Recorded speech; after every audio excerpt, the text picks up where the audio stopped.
Hi everyone and welcome to Kavish IAS. आज का जो हमारा टॉपिक है दैट इज इंडिया और चाइना के जो बायलैटरल रिलेशंस हैं इनको हम डिस्कस करेंगे यूपीएससी के जीएस पेपर 2 और आईआर के कंटेक्स्ट में।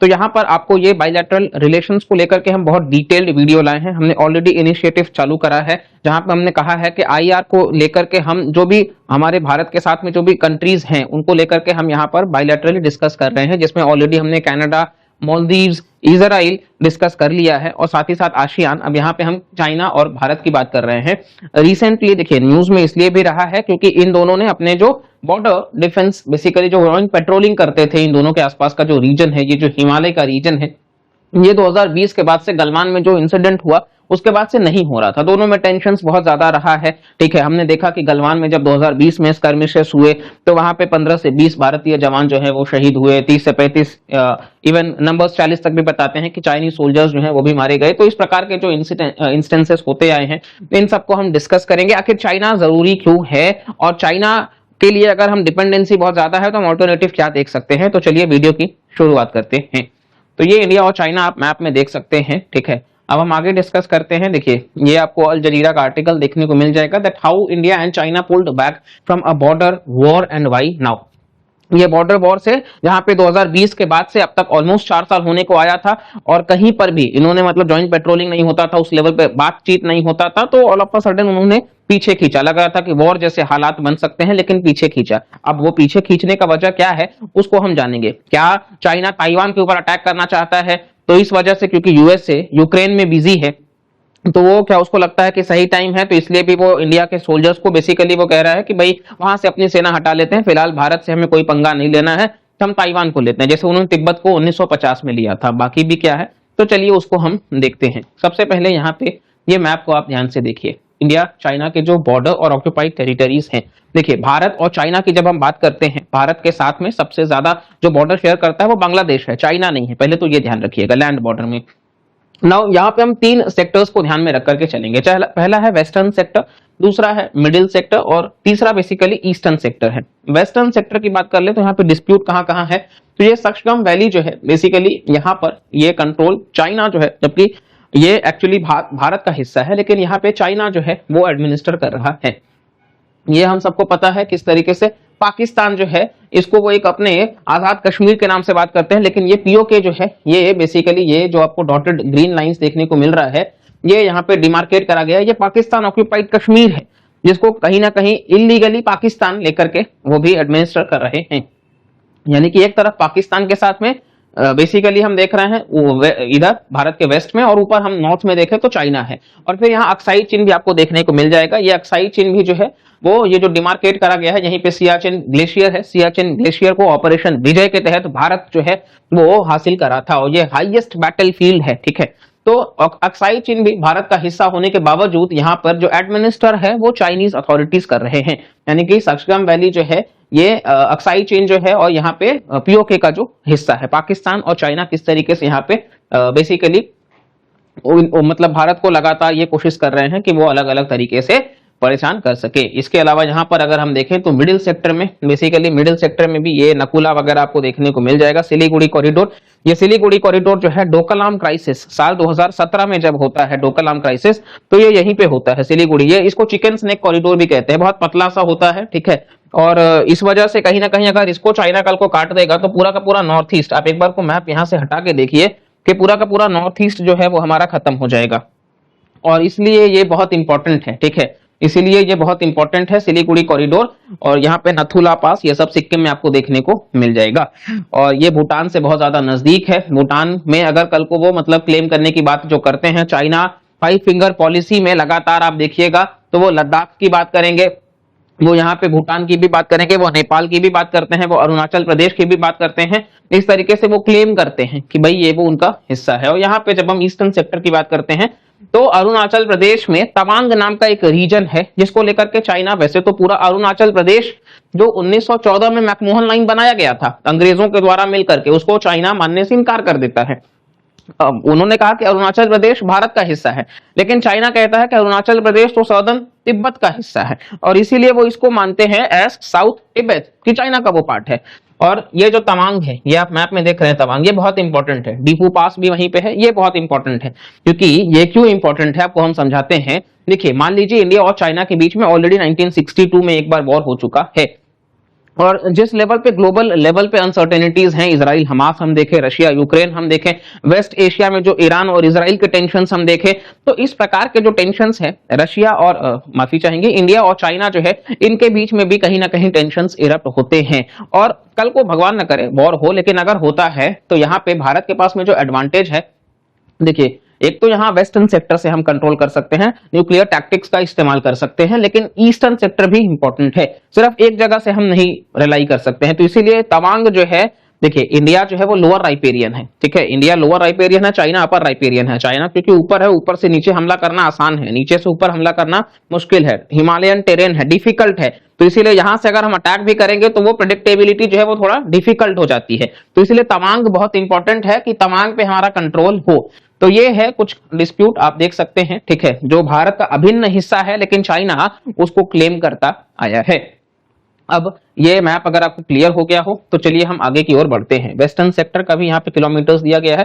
टोटल आप देखेंगे जो लाइन ऑफ एक्चुअल कंट्रोल है वो 3488 किलोमीटर्स का है। यहाँ वेस्टर्न, मिडिल और ईस्टर्न आपको देखने को मिल जाएगा, ठीक है। चलिए अब हम नेक्स्ट बात करते हैं, बैकग्राउंड थोड़ा सा हम समझते हैं। देखिए भारत और चाइना जो है, नोट्स आप लोग साथ साथ में बनाते रहेंगे।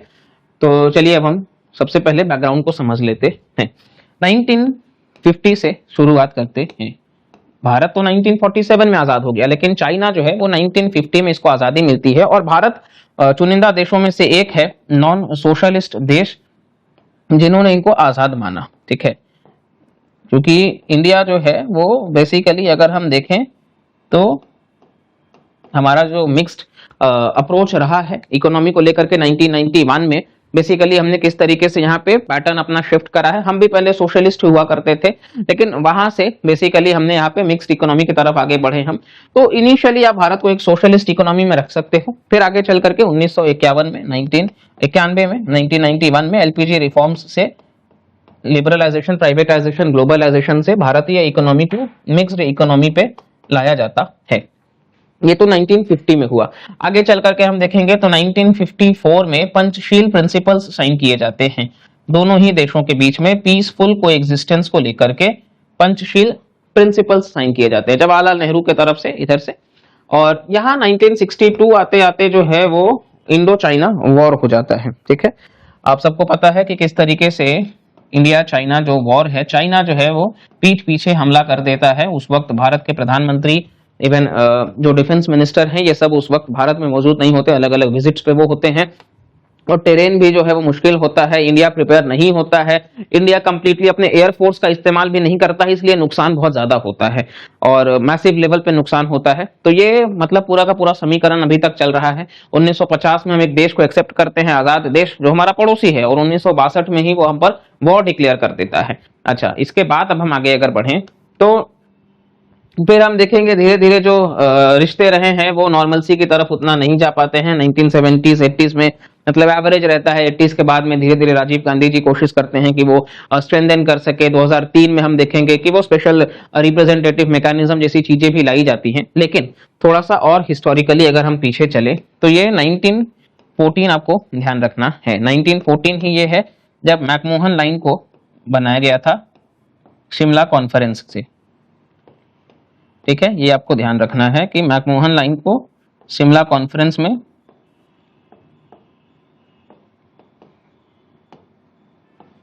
ठीक है।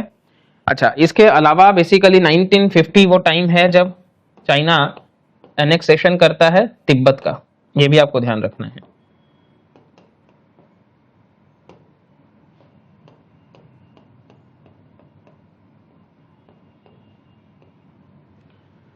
ठीक है, यहां तक हम चीजों को क्लियर कर पा रहे हैं। 1914 में इस प्रकार का, 1950 में एनेक्सेशन ऑफ तिब्बत, और आगे चल करके भी हमने उन चीजों को देखा है कि किस तरीके से ये सारी जो हैं वो कंटिन्यू रहते हैं। फिर 2017 और 2020 का जो स्टैंड ऑफ होता है, फिर चाहे हम बात कर ले यहाँ पे डोकलाम में या हम बात कर ले यहाँ पे गलवान में, ठीक है। ये है पूरा का पूरा बैकग्राउंड। आई होप इन चीजों को आप समझ पा रहे होंगे। अच्छा, अब हम नेक्स्ट आगे बढ़ते हैं और ये देखिए आप वो तस्वीर, ब्रिक्स का जो समिट हुआ कजान में, इसके ऊपर हमने एक डिटेल्ड वीडियो करा है, तो अगर आप नहीं देखे हैं तो आप चेकआउट करिएगा, ठीक है। तो ब्रिक्स का जो समिट हुआ वहां पर ये दोनों ही लीडर्स जो हैं वो मतलब अगर हम देखें तो लगभग 5 साल के बाद वो मिलते हैं बायलैटरली इस प्रकार की तस्वीरों के साथ में, क्योंकि अमूमन क्योंकि टेंशन्स बहुत ज्यादा थे तो वो मिलते नहीं थे, मीटिंग्स को स्किप कर दिया जाता था। लेकिन यहाँ पे पुतिन बेसिकली माफी चाहेंगे, यहाँ पे नरेंद्र मोदी जी जो हैं और शी जिनपिंग जो है वो एक साथ मिलते हैं, और जैसा कि हमने डिस्कस किया कि जो पेट्रोलिंग को लेकर के था डिसएंगेजमेंट, उसको बेसिकली मतलब आगे प्रमोट करा गया है। अच्छा, अब नेक्स्ट हम बात कर लेते हैं कि भाई सिग्निफिकेंस ऑफ चाइना क्या है भारत के लिए। सबसे इंपॉर्टेंट देखिए, जब हम मेंस आंसर राइटिंग करेंगे तो वहां हमें वैलिड कीवर्ड्स और पॉइंट्स को डिस्कस करना है। तो सबसे पहला है कि industrial raw material dependency. Industrial raw material dependency, China जो है वो इमर्ज करता है as India's largest trading partner in the financial year 2023-24, जो ऑलमोस्ट 118.4 बिलियन डॉलर्स का होता है टू वे कॉमर्स, और ये ग्लोबल ट्रेड रिसर्च इनिशिएटिव है डिस्पाइट बॉर्डर टेंशंस। अब देखिए बॉर्डर टेंशंस हैं, दोनों के बीच में वॉर भी रहा है हिस्टोरिकली, लेकिन जब व्यापार इकोनॉमी होता है ना तो इस तरीके से ग्लोबल ट्रेड रिसर्च इनिशिएटिव के माने तो चाइना जो है वो इंडिया का लार्जेस्ट ट्रेडिंग पार्टनर है। फाइनेंशियल ईयर 2023-24 में 118.4 बिलियन यूएस डॉलर्स के साथ में। हालांकि यूएस से भी है, ठीक है, यूएसए ने सरपास किया है 120 बिलियन डॉलर्स के साथ में। तो फिलहाल के लिए आप कह सकते हो कि मतलब आपको यह भी ध्यान रखना है कि इंडिया और यूएसए जो है उनका भी 120 बिलियन यूएस डॉलर्स के आसपास का है, तो ये बन जाते हैं फिर इसी के साथ में लार्जेस्ट ट्रेडिंग पार्टनर, ठीक है। हालांकि दोनों में फर्क है, एक बात को समझिएगा, दोनों में फर्क है, दोनों के साथ हमारा वैल्यू ऑलमोस्ट सेम है, लेकिन जब हम चाइना के साथ हम व्यापार करते हैं तो चाइना से क्या है कि चाइना में हम इंपोर्ट कम करते हैं और हम एक्सपोर्ट बेसिकली चाइना मतलब हमारे को एक्सपोर्ट बहुत ज्यादा करता है, हम चाइना को एक्सपोर्ट बहुत कम करते हैं, हम चाइना से इंपोर्ट ज्यादा करते हैं, हम मंगाते हैं चाइना से, हम इतना ज्यादा मंगाते हैं मतलब कि लगभग चाइना के साथ हमारा ऑलमोस्ट 85 बिलियन डॉलर्स तक का ट्रेड डेफिसिट है, ठीक है। और यूएस के साथ हमारा ट्रेड सरप्लस है, मतलब हम यूएस को एक्सपोर्ट ज्यादा करते हैं और यूएस से हम इंपोर्ट कम करते हैं, मतलब हमारे यहाँ डॉलर्स आता ज्यादा है, डॉलर्स जाता कम है। लेकिन चाइना के केस में उल्टा है, चाइना से क्योंकि हम सामान ज्यादा ले रहे हैं तो हमें पैसे ज्यादा देने पड़ रहे हैं, और हम क्योंकि दे कम पा रहे हैं तो हमें मिल भी कम रहा है, ठीक है। तो चाइना के साथ हम 85 बिलियन डॉलर्स का ट्रेड डेफिसिट फेस कर रहे हैं, वहीं यूएसए के साथ में हम ट्रेड सरप्लस में है। चलिए नेक्स्ट हम आते हैं टेक्नोलॉजी और डिजिटल इंफ्रास्ट्रक्चर। तो चाइनीज स्मार्टफोन मैन्युफैक्चरर्स, देखिए हमारे देश में स्मार्टफोन पेनिट्रेशन बहुत फास्ट बढ़ रहा है और भारत दूसरे नंबर पे है चाइना के बाद में स्मार्टफोन यूजर्स के केस में। आबादी भी बहुत ज्यादा है, यंगस्टर्स हैं, और मतलब धीरे धीरे जो इंटरनेट कनेक्टिविटी बढ़ रहा है, पेनिट्रेशन, इसके वजह से सबके हाथ में स्मार्टफोन है। तो वो स्मार्टफोन मेजोरिटी टाइम्स हमने देखा है कि चाइनीज कंपनीज जो है वो डोमिनेट कर रहे हैं इस मार्केट में। तो यहाँ पे एक लैक होता है कि भाई किस तरीके से मेक इन इंडिया को हम और बेहतर बना सकते हैं, अपने मैन्युफैक्चरिंग पॉलिसीज को और बेहतर बना सकते हैं कि भारतीय कंपनीज यहाँ पे डोमिनेट करें।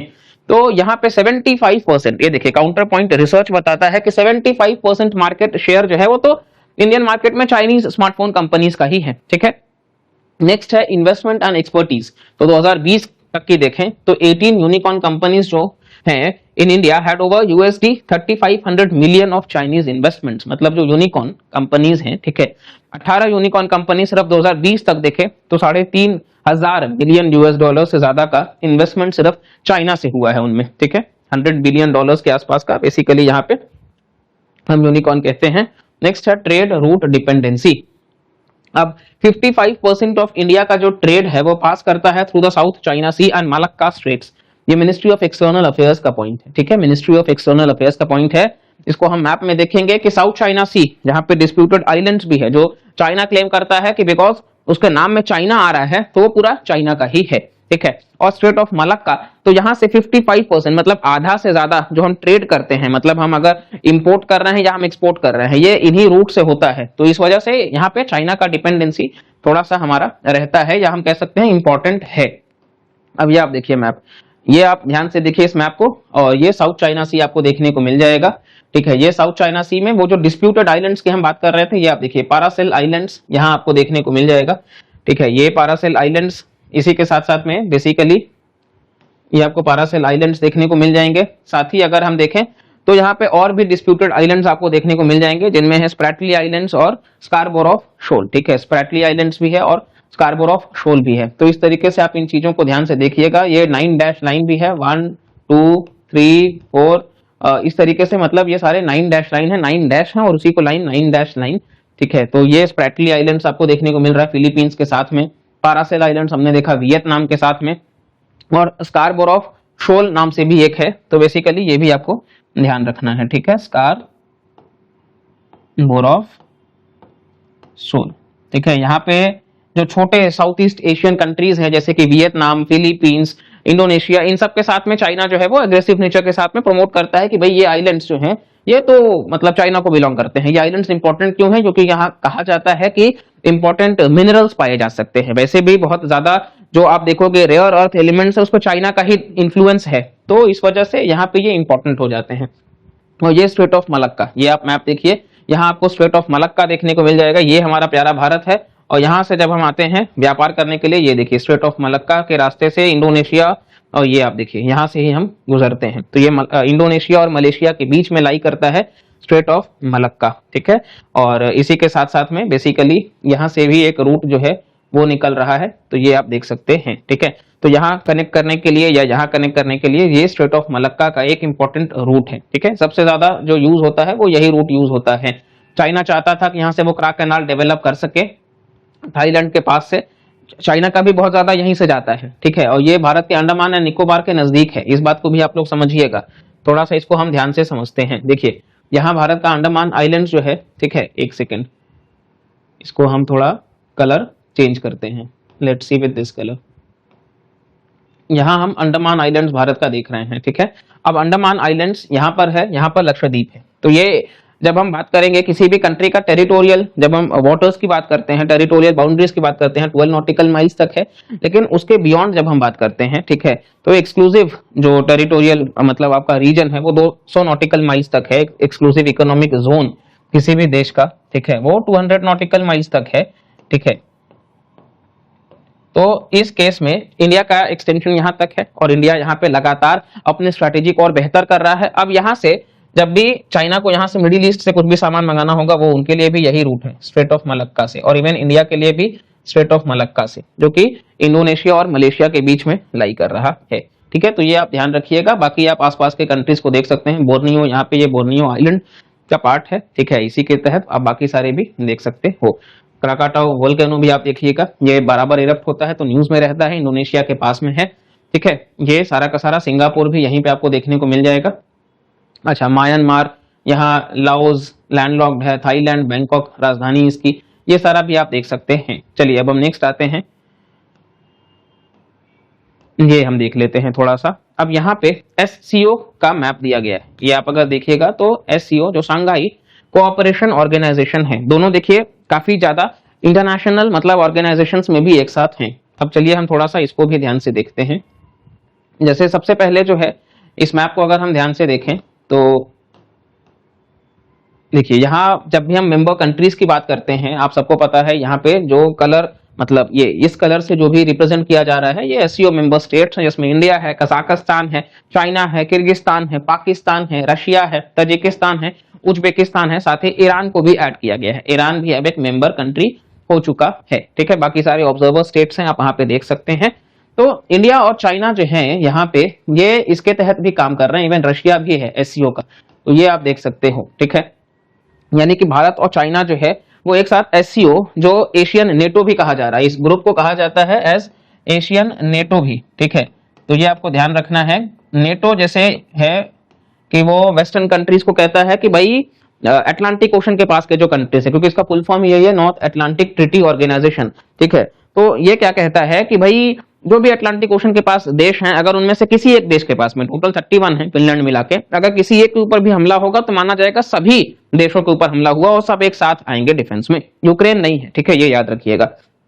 तो इसको मतलब उसी तरीके से एससीओ बनाया गया है जहां पे सिक्योरिटी अलायंस की बात करी गई है, ठीक है, जहां ताशकेंत में बेसिकली ये भी आपको देखने को मिल जाएगा रैट्स जो रीजनल एंटी टेररिस्ट स्ट्रक्चर है उसके बारे में भी बात करा गया है, ठीक है। तो ये सारा जो कंट्रीज है ये आप ध्यान दे सकते हैं, ठीक है। तो ये आपको बाकी मेंबर कंट्रीज ध्यान रखिएगा। तो इंडिया और चाइना जो है बेसिकली वो इसके तहत हैं और ये आप Manohar Parrikar institute for defence studies जो है वो मेंशन कर रहा है। अच्छा, नेक्स्ट अब हम बात करते हैं, चलिए ये मैप आप ध्यान से देख लीजिए। बाकी भी कंट्रीज को आप जब देखते हैं तो आप बाकी कंट्रीज को भी देखा करिए, अफगानिस्तान, ईरान, आगे अर्मीनिया, टर्की, अजरबैजान, कैस्पियन सी है, ब्लैक सी वहां है, मेडिटेरेनियन सी है। तो इस तरीके से बाकी को भी ध्यान रखा करिए बिकॉज यूपीएससी हमेशा से पूछता है कंट्रीज इन न्यूज को, तो मैप आराम से देखा करिए। अच्छा, अब हम एससीओ के बाद अगर हम बात करें तो ब्रिक्स के ऊपर हमने वीडियो करा है। ब्रिक्स में देखिए आप इंडिया और चाइना फिर से आ रहे हैं, ये देखिए आप इंडिया और चाइना फिर से एक साथ यहाँ पे हैं। तो यहां पर भी आप देखिए एससीओ में भारत और चाइना था, ब्रिक्स में इकोनॉमिकली आगे बढ़ाने की बात करी गई है। यहाँ पे धीरे धीरे हम देखेंगे new development bank, contingent reserve arrangement, ये सारे जो है वो बेहतर काम कर रहे हैं। तो ब्रिक्स धीरे धीरे एक अपना वो G7 को काउंटर करने के लिए बहुत अच्छा एक ऑर्गेनाइजेशन है। तो यहाँ पे भी इंडिया और चाइना एक साथ है, ठीक है।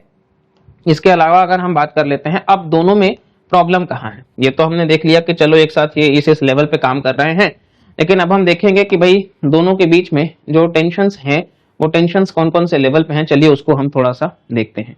सबसे पहला है बॉर्डर डिस्प्यूट और टेरिटोरियल क्लेम्स। ये जो 3488 किलोमीटर का लाइन ऑफ एक्चुअल कंट्रोल है वो प्रॉब्लम है। वहां पे चाइना का जो 5 फिंगर पॉलिसी है माओ जेडोंग की, ठीक है, ये लगातार मतलब प्रॉब्लम क्रिएट करता है क्योंकि इनके हिसाब से तो लद्दाख, अरुणाचल प्रदेश ये सारा जो है वो मतलब चाइना का हिस्सा है। नेक्स्ट अगर हम बात कर ले economic imbalances and trade deficit, already हमने देखा कि इस तरीके से 85 बिलियन डॉलर्स का ट्रेड डेफिसिट है, ऐसा हिंदू के एक रिपोर्ट में बताया गया। फिर है वाटर रिसोर्स डिस्प्यूट्स, तो जल को लेकर के भी डिस्प्यूट है, जैसे मैसिव जंगमू डैम बनाया जा रहा है भूटान इंडिया बॉर्डर पे, और ये दुनिया का सबसे बड़ा हाइड्रो इलेक्ट्रिक प्रोजेक्ट भी बनाने की बात कर रहे हैं मेदोग में, यानी कि जो ब्रह्मपुत्र रिवर है, ब्रह्मपुत्र, ठीक है, इसका ओरिजिन जो है वो यारलुंग शांगपो पे है। इसके ऊपर हमने एक डिटेल्ड वीडियो करा है चैनल पर, आप जाकर के उसको चेकआउट करिएगा अगर आपने नहीं देखा है तो वहां पे आपको सारा जो left bank, right bank, tributaries सब कुछ इस रिवर के बारे में जानने को मिल जाएगा, तो आप वहां से देखिएगा। यानी एक वाटर वॉर भी चाइना चालू करना चाहता है, ठीक है, ब्रह्मपुत्र रिवर को लेकर के, क्योंकि फिर से अपर राइपेरियन है ब्रह्मपुत्र के केस में, इंडिया लोअर राइपेरियन है, पानी पे वो डैम बना के कंट्रोल करना चाहता है कि भारत में पानी नहीं जाएगा, नॉर्थ ईस्ट में प्रॉब्लम हो जाएगा। फिर है साइबर थ्रेट्स, और वो जब चाहते हैं तब एक साथ बहुत ज्यादा पानी दे देते हैं, तो आसाम वगैरह में हम देखते हैं बाढ़ आ जाता है, ठीक है। साइबर थ्रेट की बात कर ले तो 300 से ज्यादा चाइनीज एप्स जो हैं वो बैन कर दिए गए हैं साल 2020 से, क्योंकि 5G टेक्नोलॉजी भी जब लाया गया तो हुआवेई को, ZTE को बाहर रखा गया भारत के टेलीकॉम इंफ्रास्ट्रक्चर से। और ये जब हम बैन करते हैं तो हम बैन करते हैं अंडर सेक्शन बेसिकली जो हमारा है 69A ऑफ IT एक्ट है, ठीक है, ये आपको ध्यान रखना है, ऑफ IT एक्ट 2000, उससे हम बैन करते हैं, ठीक है। चलिए ये सारे पॉइंट्स क्लियर हैं आप लोगों को। अब हम नेक्स्ट बात करते हैं, ये देखिए अब ये मेजर एरियाज ऑफ कंटेंशन जो है मैप में आप ध्यान से देखिएगा, इंडिया और चाइना का, ये ब्रह्मपुत्र जो है ये देखिए यारलुंग शांगपो के नाम से आपको देखने को मिल रहा है। फिर ये अरुणाचल प्रदेश से भारत में एंटर कर रही है, लोहित एक यहाँ से ट्रिब्यूटरी जुड़ रही है, सुबानसिरी यहाँ से जुड़ रही है, ब्रह्मपुत्र आगे बढ़ रहा है, टीस्टा वगैरह देखिए आप, फिर ये बांग्लादेश में जाके जमुना बन जाता है और फिर आगे बे ऑफ बंगाल में गिर जा रहा है, ठीक है। आप बाकी देख सकते हैं बराक वगैरह भी रिवर यहाँ पे, मेघना किस तरीके से है, पद्मा है, गंगा का भी यहाँ पे दिया गया है किस तरीके से आप देख सकते हैं। गंगा के जो ट्रिब्यूटरीज हैं, कोसी जो बिहार का सौरो भी कहा जाता है, जिसके लिए बिहार में हर साल बाढ़ आ जाता है, गंडक जो बेसिकली आप बनारस के आसपास देखने को मिलेगा, घाघरा वगैरह, ठीक है, और गोमती भी है, और ये बाकी यमुना जो गंगा से मिल जाती है। यहाँ जब हम देखते हैं तो चंबल, बेतवा, तमसा, सोन, ये सारे भी हम देख रहे हैं, ठीक है। और दामोदर वगैरह जो है वो भी आपको देखने को मिल जाएगा। हुगली जो इकलौता डिस्ट्रीब्यूटरी है कलकत्ता के पास में, ठीक है। तो ये आपको पूरा का पूरा ये भी है कि मतलब एक नदी जिसको हमने डिस्कस कर लिया है। अच्छा, इसके अलावा अगर हम देखें तो रीजनल इन्फ्लुएंस कंपटीशन भी है। अब यहाँ पे चाइना का जो बेल्ट एंड रोड इनिशिएटिव है, इसमें 62 बिलियन US डॉलर से ज्यादा उन्होंने खर्च कर दिया है सिर्फ पाकिस्तान में सीपेक के नाम पे। वैसे तो ये BRI ट्रिलियंस का है, लेकिन सिर्फ यहाँ पे सीपेक ये जो प्रोजेक्ट बनाया जा रहा है ना, ये 62 बिलियन डॉलर से ज्यादा का खर्च हो चुका है, और पाकिस्तान इसीलिए कहीं ना कहीं वो भी एक डेट ट्रैप में है, और चाइना इसीलिए लगातार उसको और जल्दी बनाने की कोशिश कर रहा है कि वो उस पैसे को वसूल सके।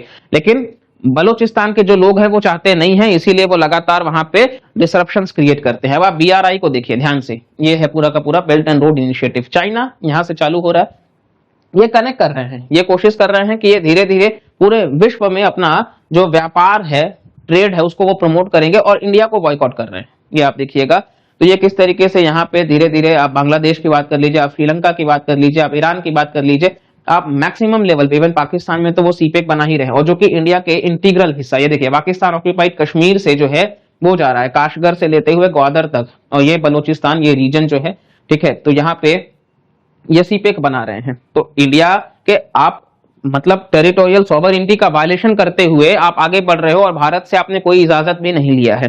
तो ये कुछ मतलब बहुत बड़े टेंशन हैं, बीआरआई के तहत भारत को वो घेरना चाहते हैं, इंसर्कल करना चाहते हैं, और कहीं ना कहीं वो मतलब अपने आप को और ज्यादा प्रमोट करना चाहते हैं ग्लोबल लेवल पे। खैर, इंडिया भी इसका तोड़ रखा है, उसको हम आगे डिस्कस कर रहे हैं। इसके अलावा अगर हम देखें तो इंडिया का देखिए, ये जैसे बीआरआई है ना, वैसे इंडिया का नेकलेस ऑफ डायमंड्स है, हमने अभी देखा जस्ट, तो उसी को ध्यान में रख करके आप यहाँ पे देखिए कि जिस तरीके से यहाँ पे इंडिया का बेसिकली अगर हमने देखा, ये आप देखिए किस तरीके से वो चाइना को इनसर्कल करने की कोशिश कर रहे हैं। चाबहार पोर्ट ईरान में जो चाबहार पोर्ट भारत बनाया है, ओमान में जो डकम पोर्ट भारत बना रहा है, सेशल्स में जो अजम्पशन आइलैंड्स हैं, यहाँ सबांग इंडोनेशिया में, यहाँ चांगी सिंगापुर में, ठीक है। तो इस तरीके से भारत जो है वो भी यहाँ पे धीरे धीरे इनसर्कल कर रहा है नेकलेस ऑफ डायमंड स्ट्रेटेजी से, उनका बीआरआई जिसको वो स्ट्रिंग ऑफ पर्ल्स कहते हैं, और यहाँ हम नेकलेस ऑफ डायमंड्स कह रहे हैं, ठीक है। और साथ ही साथ में यहाँ अगर हम देखेंगे तो ये इस तरीके से इनका बीआरआई को काउंटर करने के लिए, ये आपको बीआरआई का ठीक से दिख जाएगा किस तरीके से वो मतलब बाकी का एक्सपेंशन जो है वो करने की कोशिश कर रहे हैं। अच्छा, नेक्स्ट अगर हम बात करते हैं तो अब है स्ट्रेटेजिक अलायंसेस और रीजनल पार्टनरशिप्स। चाइना देखिए, चाइना कहीं ना कहीं कोशिश करता है कि सलामी स्लाइसिंग स्ट्रेटेजी से बेसिकली वो भारत के जो नेबर्स हैं, मतलब जो पड़ोसी गांव हैं इंडिया और चाइना के बीच में, उनमें डेवलपमेंट कर दो, ताकि वहां के लोगों को लगे कि भाई चाइना जो है वो तो बड़ा अच्छा काम कर रहा है। तो ये सलामी स्लाइसिंग मॉडल आपको पता होना चाहिए, ठीक है। अच्छा, तो स्ट्रेटेजिक अलायंसेस और रीजनल पार्टनरशिप्स, जैसे $200 बिलियन तक का भारत का ट्रेड जो है वो पास होता है साउथ चाइना सी से, ऐसा ऑब्जर्वर रिसर्च फाउंडेशन ORF बता रहा है। साउथ चाइना सी से 200 बिलियन तक का भारत का जो व्यापार है, तो ये भी है कि हमारा डिपेंडेंसी साउथ चाइना सी पे है।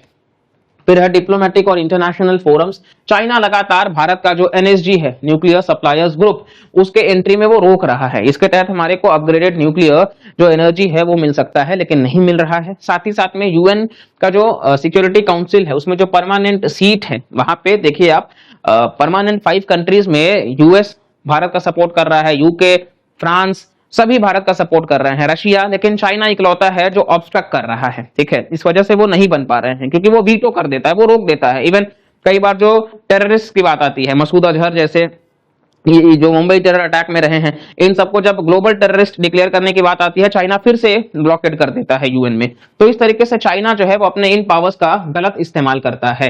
हालांकि भारत जो है वो अगर आप देखिएगा तो वासेनार अरेंजमेंट में हिस्सा है, ठीक है, वासेनार है, या बेसिकली अगर हम ऑस्ट्रेलिया ग्रुप की बात कर ले, केमिकल्स वगैरह को लेकर के है, या MTCR missile technology control regime, इन सब में भारत हिस्सा है, लेकिन NSG में अभी तक नहीं है, ठीक है, तो चाइना के वजह से ही। अच्छा, इसके अलावा बेसिकली अगर हम बात कर लेते हैं तो इंडिया बेसिकली आसियान कंट्रीज में, इसीलिए हम लगातार डेवलपमेंट करने की भी कोशिश कर रहे हैं। इसके ऊपर हमने एक डिटेल वीडियो कर दिया है, कितना हम कर रहे हैं क्या है, आप वहां पे जाके देख सकते हैं। लेकिन हम यहाँ पे ये जो छोटे छोटे देश है ना, इनको हम सपोर्ट कर रहे हैं ब्रह्मोस मिसाइल से, फिलीपींस वगैरह को लाइन ऑफ क्रेडिट से सस्ते रेट पे मतलब लोन ऑफर करना, ताकि वो मतलब सस्टेनेबल डेवलपमेंट की तरफ आगे बढ़ सके, चाइना के डेट ट्रैप डिप्लोमेसी की तरह नहीं, ठीक है। अच्छा, इसके अलावा बेसिकली अगर हम देखें तो IORA में बेसिकली भारत जो है वो इंडियन ओशन के रीजन में क्वाड, और क्वाड के साथ साथ में IORA में भी मतलब भारत लगातार प्रमोट कर रहा है। अब हम इसको थोड़ा सा देखते हैं। ये देखिए आप, यहाँ पे भारत है और बाकी सारे ये जो कलर हैं नेशंस, ये सारे जो हैं वो इसका हिस्सा हैं। IORA में, ठीक है, पाकिस्तान नहीं है लेकिन ये सारे जो हैं। तो इंडियन ओशन के जो रीजन में कितना बड़ा भारत जो है यहाँ पे लीडर ऑफ ग्लोबल साउथ इसीलिए है, तो यहाँ ऑस्ट्रेलिया भी आपको देखने को मिल जाएगा, south Africa, Mozambique, Madagascar, Mauritius, Tanzania, Kenya, Sri Lanka, Seychelles, Comoros, ये सारे ही आपको पार्ट देखने को मिल जाएंगे। तो इंडियन ओशन के रीजन के इंटरेस्ट को बचाने के लिए भारत IORA का सदस्य है। साथ ही क्वाड में भी हमने देखा है कि किस तरीके से क्वाड की जब हम बात करते हैं तो यहाँ पे इंडिया, ठीक है, आपको देखने को मिल रहा है, जापान है, USA है और ऑस्ट्रेलिया है। तो ये भी फ्रीडम ऑफ नेविगेशन की बात कर रहे हैं, इंडो पैसिफिक के रीजन में रूल्स बेस्ड ऑर्डर के साथ में हो सके, ठीक है, बगैर किसी कोएर्जन के। तो ये भी आपको ध्यान रखना है, इंडिया इस तरीके से काउंटर कर रहा है। IORA आप जरूर कोट करिएगा। अच्छा, इसके अलावा अगर हम बात करें वे फॉरवर्ड क्या है, तो देखिए वे फॉरवर्ड की जब हम बात करते हैं, हमने इश्यूज देख लिया, हमने कोऑपरेशन देख लिया, हमने बैकग्राउंड को भी समझ लिया, अब आके क्या हो सकता है आगे। तो सबसे पहले जो है देखिए इकोनॉमिक डाइवर्सिफिकेशन और सेल्फ रिलायंस की बहुत ज्यादा जरूरत है।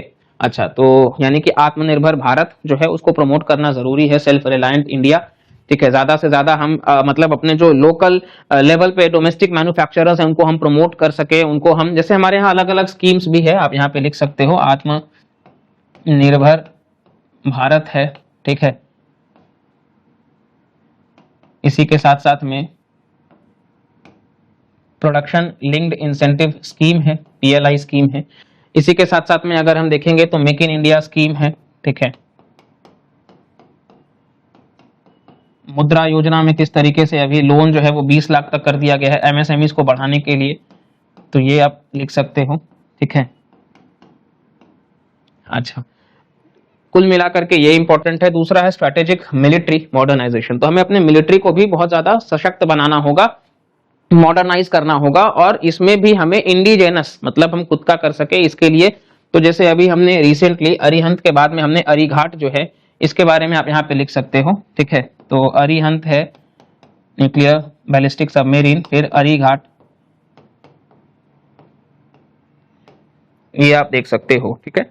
इसके अलावा रीजनल लीडरशिप एनहांसमेंट बढ़ाना है, किस तरीके से रीजनल लेवल पे लीडरशिप को, जैसे हमने देखा आसियान में भी हम कहीं ना कहीं अटेंड करते हैं, या बेसिकली अगर हम देखें तो अलग अलग लेवल पे भी हमें जहां चाइना को हम काउंटर कर सकते हैं उसको ध्यान में रखना है।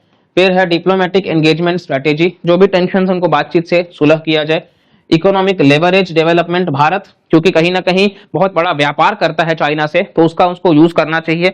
और मैरीटाइम स्ट्रेटेजी एनहांसमेंट, हमें सबसे ज्यादा देखिए आर्मी को तो हमें स्ट्रेंथन करना ही है, एयरफोर्स को करना ही है, लेकिन नेवी को, कोस्ट गार्ड्स को, इन सबको भी और ज्यादा स्ट्रेंथन करना है, ठीक है। तो ये सारा पूरा का पूरा हम वे फॉरवर्ड कह सकते हैं, और ये बहुत डिटेल्ड वीडियो रहा है आपको इंडिया और चाइना को लेकर के। आई होप आपको बहुत अच्छे से क्लैरिटी मिला होगा। अगर फिर भी कुछ डाउट है तो आप कमेंट सेक्शन में पूछ सकते हैं, कैसा वीडियो लगा वो भी आप कमेंट सेक्शन में बता सकते हैं, और कौन से कंट्री के साथ आप चाहेंगे वो भी आप बता सकते हैं इस सीरीज में। बाकी इस वीडियो को हम यहीं रोकेंगे। अगर आपको वीडियो से कोई इंफॉर्मेशन वैल्यूएबल मिला है तो प्लीज लाइक करिएगा, चैनल को सब्सक्राइब करिएगा। मिलते हैं अगले वीडियो में, तब तक के लिए bye bye, take care and Jai Hind.